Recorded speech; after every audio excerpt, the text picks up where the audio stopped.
कि वक्फ संशोधन विधेयक पर राजनीतिक दलों के बीच रस्साकसी जारी है और इसी बीच हिंदू संगठनों, नेताओं और संतों ने वक्फ बोर्ड को खत्म करने की मांग की। साथ ही सनातन बोर्ड के भी गठन की मांग अब उठने लगी है। रिपोर्ट कर देखिए।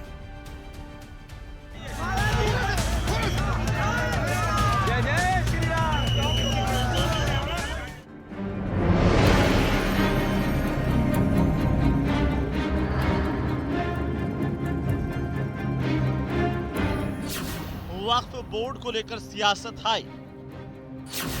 अब सनातन बोर्ड की उठी मांग। या तो वक्फ बोर्ड बंद हो या सनातन बोर्ड का गठन हो। वक्फ की संपत्तियों पर सवाल।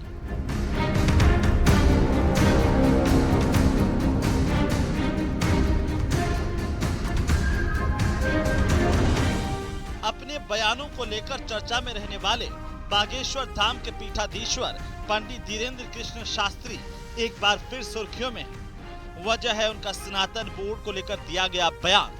भीलवाड़ा में हनुमंत कथा के आयोजन के दौरान पंडित धीरेन्द्र कृष्ण शास्त्री ने वक्फ बोर्ड पर बड़ा बयान दिया था। उन्होंने कहा कि देश में या तो वक्फ बोर्ड बंद हो या फिर सनातन बोर्ड का गठन भी किया जाए। तो ये बात बहुत पूर्ववत सिद्ध है कि धर्म से राजनीति चलती है, राजनीति से धर्म नहीं चलता है, और हम इस बात के खिलाफ हैं कि धर्म का प्रयोग राजनीतिक वोट बैंक के लिए अगर किया जाए, ये सबसे बड़ा अपराध है। दूसरी बात, धर्म एक ऐसा है जो स्वतंत्र है, धारणा का विषय है, प्राचीन परंपराओं को जीवंत रखने का विषय है, उत्साह का विषय है, आनंद का विषय है, मोक्ष का विषय है, जिज्ञासा का विषय है। धर्म के रास्ते में किंचित मात्र भी संकीर्णता नहीं, इस सबको स्वीकार करने की सामर्थ्यता रखता है। अब देश की राजनीति में तो उठापटक चलती रहती है, उसको धर्म के साथ जोड़ना, क्योंकि जो शाश्वत है, शाश्वत अखंड से खंड खंड को नहीं जोड़ना चाहिए। पंडित धीरेन्द्र शास्त्री पहले शख्स नहीं है जो सनातन बोर्ड की मांग कर रहे हों। इससे पहले कथावाचक देवकी नंदन ठाकुर यूपी के उन्नाव में सनातन यात्रा के दौरान सनातन बोर्ड की मांग कर चुके हैं। इतना ही नहीं, 16 नवंबर को दिल्ली में एक धर्म संसद के आयोजन का ऐलान किया गया है, जिसमें मौजूद रहने वाले धर्माचार्य सनातन बोर्ड के गठन की मांग करेंगे। वहीं से लेकर केंद्रीय मंत्री अर्जुन राम मेघवाल ने कहा है कि वक्फ संशोधन विधेयक गरीब मुसलमानों के हक में लाया गया बिल है। इस बिल के खिलाफ कई गरीब मुसलमान हैं। हालांकि इस पर कमेटी की रिपोर्ट आने के बाद ही फैसला होगा। जबकि इस मामले में राजस्थान सरकार में शिक्षा मंत्री मदन दिलावर ने कहा कि संशोधन से मुस्लिम समाज का भला होगा, महिलाओं की भागीदारी बढ़ेगी, लेकिन इसमें भी कुछ लोग भड़काने का प्रयास कर रहे हैं। वहीं अलवर शहर से पूर्व विधायक बनवारी लाल सिंघल ने भी इस मामले पर बयान देते हुए कहा कि देश में वक्फ बोर्ड के नाम पर मनमानी चल रही है। बनवारी लाल सिंघल ने वक्फ बोर्ड की संपत्तियों की जांच सिविल कोर्ट से करवाने की मांग की है। वो जो लोग हमारे समर्थन में बोल रहे हैं, कौन बोल रहे हैं? मुसलमान ही तो बोल रहे हैं ना, जिनको इसका फायदा होने वाला है। उसको डराते हैं, बाहर निकलते हैं तो धक्का मुक्की करते हैं। तो जेपीसी की बैठक होने दो भाई।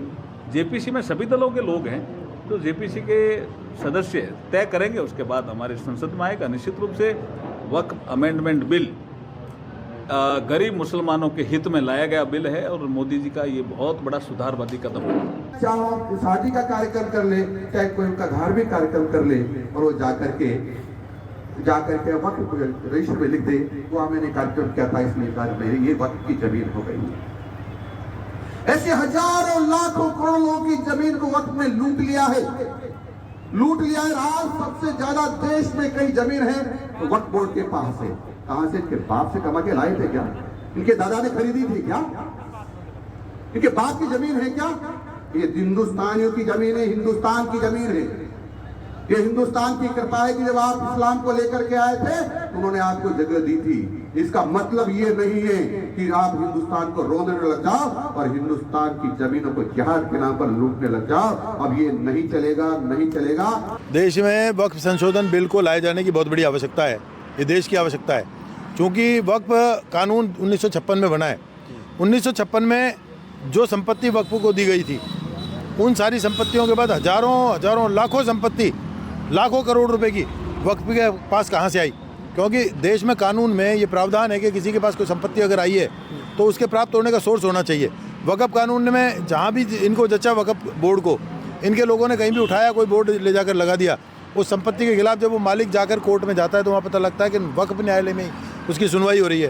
वक्फ के जो मजिस्ट्रेट है न्यायालय के वो भी मुसलमान है, फिर सुनवाई कैसे होगी? लोग रो धोकर बैठ जाते हैं। सिविल न्यायालयों में इनकी सुनवाई होनी चाहिए। कुल मिलाकर वक्फ बोर्ड को लेकर सियासत का बाजार गर्म है और बयानबाजी का दौर जारी है। अब देखना होगा कि वक्फ को लेकर ये सियासत कहां जाकर रुकती है। Bureau report, news 18 Rajasthan.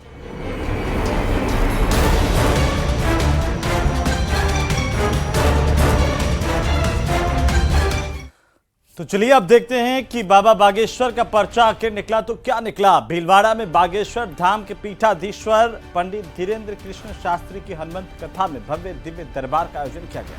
इसमें रोते बिलखते श्रद्धालुओं की समस्याओं को पंडित धीरेन्द्र शास्त्री ने ध्यान से सुना और उनकी पर्चियां निकाली, समाधान दिए। इस दौरान कथा स्थल पर बड़ी तादाद में श्रद्धालु मौजूद थे। ये रिपोर्ट देखिए। न्यूज़ 18 से हो, अपना कैमरा चालू करवा लो।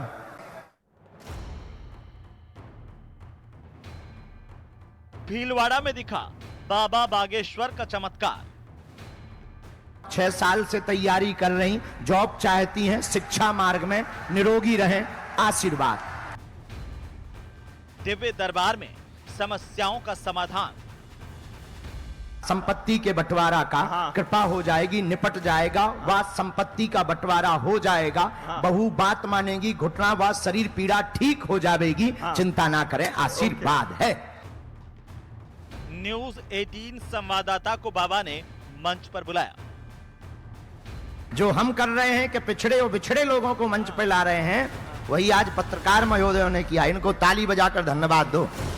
जिन दोनों में से किसी एक को आप भेज सकते हो।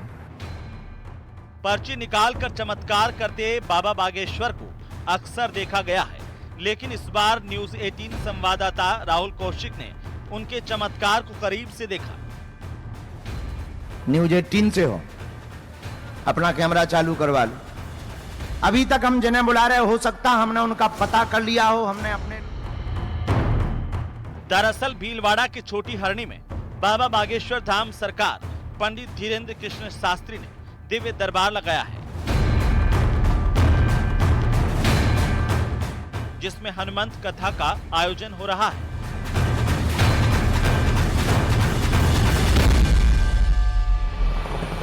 इस दौरान बाबा बागेश्वर पत्रकार दीर्घा से संवाददाता भीड़ में से 3 अर्जियां लाने के लिए कहा।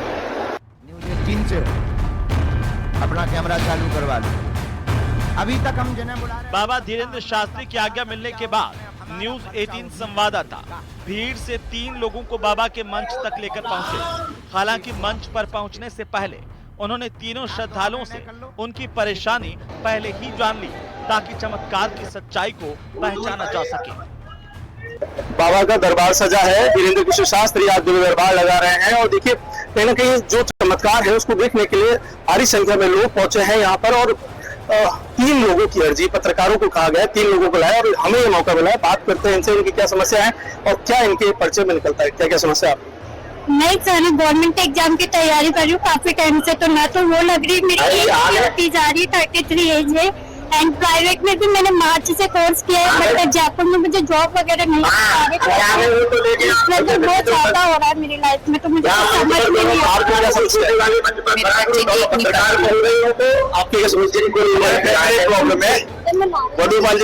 कुछ सुझाव नहीं होता, घर में हमारी बहू हमारी इज्जत नहीं करती। आपकी आस्था है बहुत उनमें? हाँ, आस्था है। दूसरी बार यहाँ आस्था का जो वो है वो बुरा, और ये 3 आ चुके हैं और अब ये मंच में जाएंगे। तो चलिए इसी के साथ ही खबर में दम है में आज के लिए फिलहाल इतना ही। आप देखते रहिए न्यूज़ 18 राजस्थान।